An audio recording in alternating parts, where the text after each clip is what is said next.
Hi, it's Chuck Kent for the Branding Roundtable and Branding Magazine. In this edition, we're talking about branding IRL, brands in real life. And I'm here today at VSA Partners in Chicago with one of our roundtable participants, William Rosen, CEO of VSA Partners. Thanks for having me, Chuck. Great to have you here. Glad to be here. How do you define experiential branding, and do you believe branding and marketing are interchangeable in that definition? Well, I actually think all branding is experiential, Chuck, and I do think there is some power in using the term. If you think about the Whorf hypothesis, which is that language doesn't just reflect reality, it actually affects how you think about reality. And for that reason alone, using the term experiential branding, I think, is important because it reminds you that a brand is something that needs to be experienced in a myriad of ways in real life. It's actually redundant for those who think about branding in a really strategic way. They're always thinking about all the touch points, but I think the reality is people tend to think about logos and identities and color systems, and they often forget all the other touch points and experiences that can bring meaning, that can be memorably associated with a brand and help reinforce the unique position that a brand should occupy in people's hearts and minds. And to me, that's what experiential branding is about. Every touch point having meaning, being associated with the brand, and evoking the key position that you want to occupy in the hearts and minds of the people you're interacting with. So what do you think it is that's driving a greater appreciation of experience as a core to branding?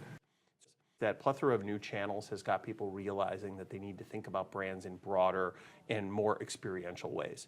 I think it's also getting branding firms and marketing firms and brands themselves thinking about the system that really operates behind it. It's not just how a brand looks and feels or even how a brand sounds, it's how a brand acts. You know, the key brand values and attributes have to come out in any type of interaction, and they all have to be consistent with the brand's purpose.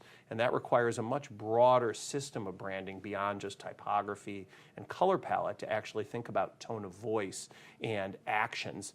And I think that is probably what leads to the question of how connected to marketing is it? And I think the key difference is that marketing really should be more about creating value at those points of engagement that move consumers towards a transaction. The brand is really about making sure that there's an organized thought and idea that adds up to that position that you want to own in consumers' hearts and minds, and thinking about the system that supports it.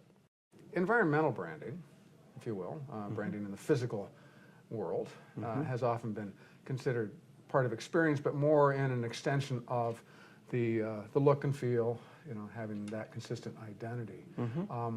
Is it taking on more of a 3D user interface role now? Yeah, absolutely. I actually would even push it a step further. I would consider it a 4D user interface because you're moving through a three-dimensional space across time, being the fourth dimension. And what I think that starts to help creatives and strategists think about is the sequence of communication. You're not just thinking about a three-dimensional space that you're now branding. You're thinking about a visit experience that has a beginning, a middle, and an end. You move through a space across time. And the sequence of what you say and how you interact with individuals can have, you know, tremendous value, because the reality is in an environmental experience and an environment that's branded, there are going to be these key inflection points across the experience. It could be simply finding, where do I enter? Where do I get the information I'm looking for at this point in my visit?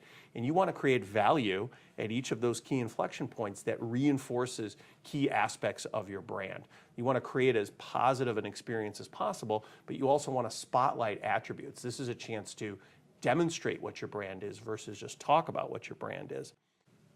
What do you consider to be some of the biggest or best opportunities or challenges facing a brand in terms of creating a great experience at this point?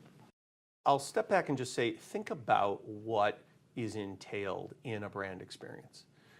All of the disciplines currently fragmented that have to come together in a unified way to create that experience. So you could be invited to an event. You could be signing up on your phone through a website. You walk up to an experience where a space is designed to welcome you. You have engagements with employees. You're handed pieces of collateral. There might be PR and earned media that help bring awareness to you. All of these pieces are coming together in an experience. And the challenge, I think, for today's brands and today's marketers is, how do you create every aspect of an experience that is done in a best-in-class way by the judgment and the criteria of any individual discipline Is that website best in class? Is your mobile app best in class? Is your collateral best in class? Is your environmental design best in class? That challenge, combined with the challenge of connecting those pieces synergistically to build the brand and build the business. And you also have to anticipate what is now ever popular of consumers creating their own experience out of the one you offer. And that absolutely goes without saying. The whole social landscape, earned media, word of mouth, referrals, that is a foundational thought to all brand experiences.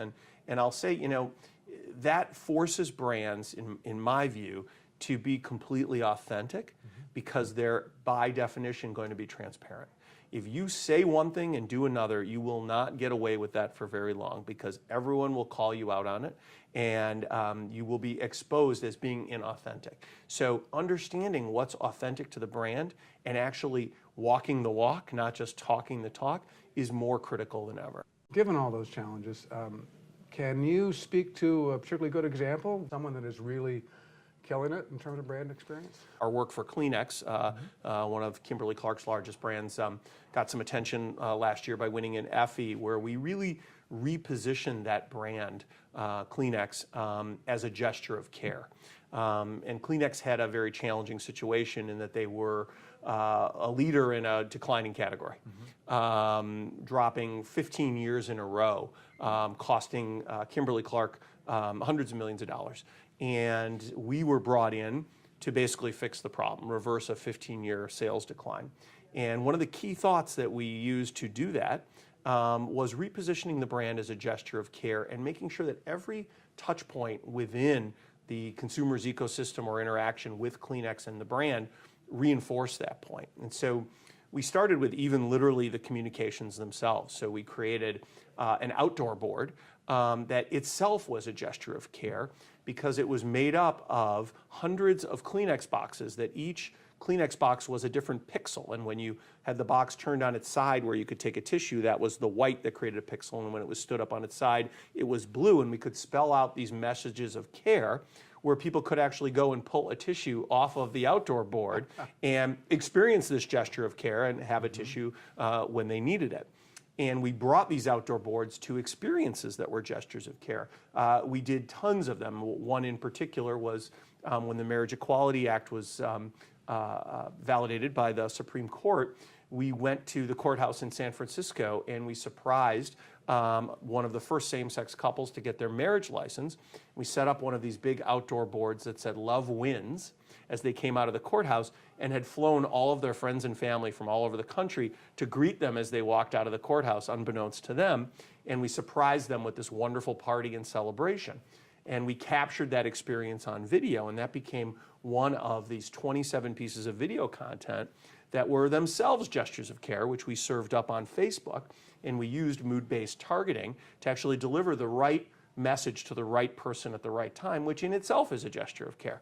Not only did it reposition the brand and help people understand that we now stood for this empathy and these gestures of care, it reversed a 15-year sales decline in the first 90 days of the campaign. It's a great example of what we talked about earlier, which is when you can bring branding and marketing together in a powerful way that creates real, authentic value for real people, you're going to build a brand and build a business. I think it's a great lesson in brand experience. I'll stay after class for the full details. Be my pleasure, but there will be homework, Chuck. Okay, but for right now, this has been Chuck Kent with William Rosen and the Branding Roundtable.